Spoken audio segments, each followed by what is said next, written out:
એટલે ઘર સભા જે પ્રમુખ સ્વામી મહારાજે કોન્સેપ્ટ આપ્યો છે, અનબિલીવેબલ છે. યુનિવર્સિટી ઓફ કોલંબિયામાં રિસર્ચ થઈ છે કે રિલિજિયસ રાઇટ્સ એન્ડ રિચ્યુઅલ્સ ફેમિલીમાં બધા સાથે કરે તો લાભ શું છે. છોકરાઓના એકેડેમિક સુધર્યા છે, છોકરાઓના નેબરહુડમાંથી કમ્પ્લેન ઓછી આવી છે, સ્કૂલમાંથી કમ્પ્લેન ઓછી આવી છે, પેરેન્ટ્સ ટીચર્સ મીટ હોય સ્કૂલમાં, તે લોકોને વધારે રિસ્પેક્ટ મળ્યું છે, ઘણો બધો લાભ થયો છે. ચિલ્ડ્રન મોર ઓબિડિયન્ટ થયા છે, closeness between parents and children has increase. બધું જ ઘર સભાથી થયું. તમે ઘર સભા નામનું પુસ્તક વાંચી લેજો, બીએપીએસ સંસ્થા તરફથી પ્રકાશિત થયું છે. બધા જ પ્રોબ્લેમ ઘર સભાને લીધે સોલ્વ થયા હોય એવા બધા પ્રસંગો, રિયલ સ્ટોરીઝ મૂકી છે વિથ નેમ, જે તેની પરમિશન લઈને. બાપ દીકરા વચ્ચે ઘર્ષણ હોય તો એ મટી ગયા હોય એવા પ્રસંગો છે.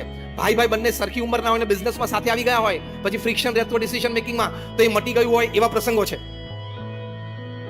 પછી હસબન્ડ વાઈફ વચ્ચે સ્ટ્રેસ રહેતો હોય તો એ મટી ગયો હોય એવા પ્રસંગો છે.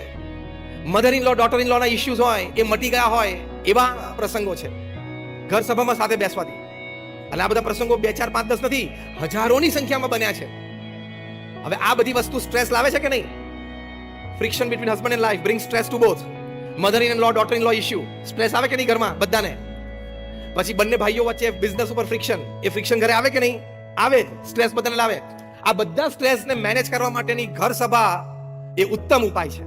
અઠવાડિયામાં 2 જ વખત કરવાની છે. 5 મિનિટ ભગવાનનું નામ સ્મરણ કરીએ, 10 મિનિટ પ્રમુખ સ્વામી મહારાજનું જીવન ચરિત્ર તમે વાંચો.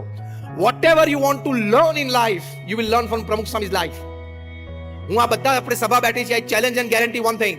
Tonight before you go to sleep, pick up any incident of your life, good or bad, negative or positive. A incident ક્યાંક ને ક્યાંક પ્રમુખ સ્વામી મહારાજના લાઈફમાં બન્યો જ હશે. just learn from him, how did he deal with it, and you will be out of stress.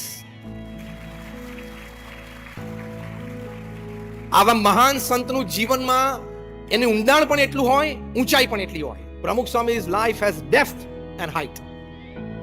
એટલે આટલી સારી વસ્તુ આપણી પાસે છે સ્ટ્રેસ મેનેજ કરવા માટે. પછી આપણે સ્ટ્રેસમાં રહીએ તો વાંક કોનો છે? આપણો છે.